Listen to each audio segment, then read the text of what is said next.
Good morning, how are you? And welcome to today's Finding Proof live show. Now, I am joining you with a little collection behind me here of superhero masks and posters and things of that nature, and a very deliberate reason for doing so. I want to remind you, as a business owner, as an entrepreneur, as somebody in a solo private practice, if you're a mental health professional or a health professional, sometimes we all carry around with us our little superhero masks and we soldier on, we work really, really hard, and we often feel that we are left. I've said this before, that we are the last man standing, last woman standing, last person standing as a business owner. And sometimes it's a little bit like, in the movies when you see Batman and he's quite isolated, or you see Superman and he's quite isolated, Wonder Woman, she's quite isolated too.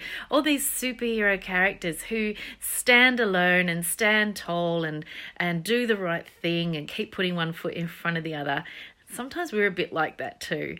Now, recently, I've been having some really, really great conversations with other business owners, particularly mental health practice owners, who have been telling me all sorts of things about what it's like to be in that situation of being the one standing, carrying the burden, waving the flag, staying true to mission for our businesses.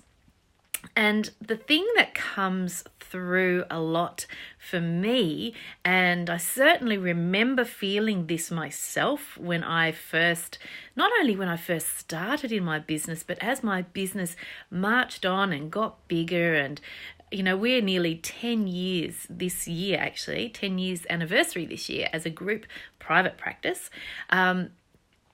But I remember until probably about maybe 18 months, 2 years ago, really feeling like I was the only person I knew who was in the situation that I was in running a business of my size or of my type.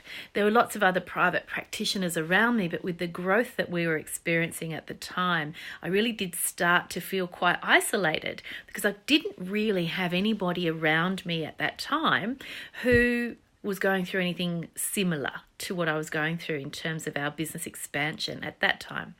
Now, since then, I've connected with a lot of other business owners in a similar field to mine and been able to share that feeling of isolation, that feeling of, having to put on the superhero mask sometimes and keep smiling when things are stressful. Now, I've talked before about how positive change can be stressful. Of course, growth can be stressful too. And sometimes business owners find themselves a bit stuck, wondering whether they should grow their business, whether they should build a team around them to support the work they're doing. When's the right time to do these things?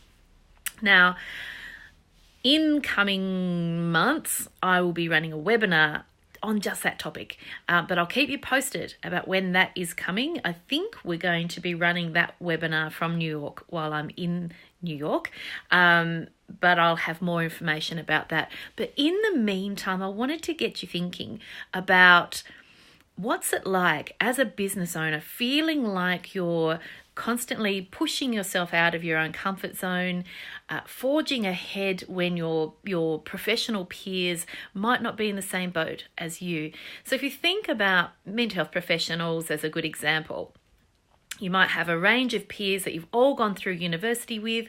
Some of you have gone and worked in government sectors. Some of you have gone and worked in hospitals. Some of you have gone and worked in school settings. And some of you have gone and worked in private practice.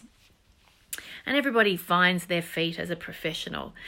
The ones who go into private practice very quickly learn that they're actually running a business. Even if they're contracting in somebody else's practice, they're running their own business, and that can be a whole new learning curve. Certainly as mental health professionals, we're not trained to be business owners. That's not part of our training at all.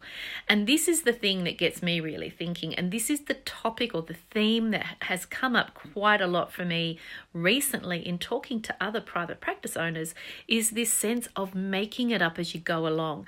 Building your business a bit like Lego, one brick at a time. You learn a new thing, you figure out a new strategy, you figure out a little bit about marketing, you figure out a little bit about policies and procedures that you might need to have in your business, and you add all of those new learnings one brick at a time. And then eventually you reach a point where you're not sure if you put the bricks together in the right way. And I've certainly been there. I know what that feels like.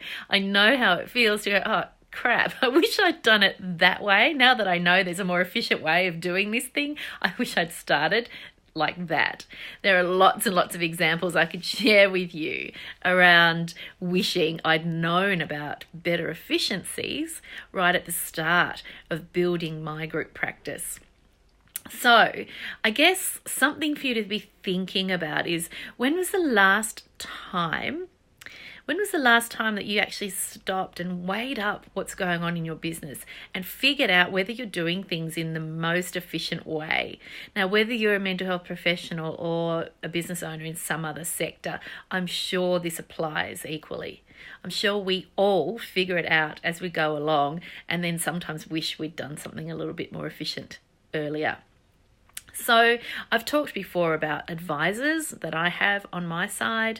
I've talked before about the support I've had from mentoring over the years. And certainly I have a very close-knit group of practice owners who I bounce ideas off and run things past on a really regular basis, and I absolutely adore the friendship and support that I get from them.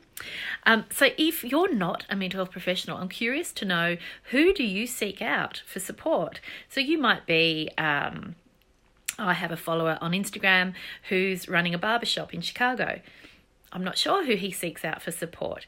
But, you know, there are other business owners out there who might feel just as isolated as I have felt in the past. And I'm really curious to know how you go about getting that support. Now, mental health professionals might be curious to know a little bit more about a program that I am launching very, very soon. In fact, after I've done this live stream, I am going to be posting just for you a special post all about my new program called Your Private Practice Checkup.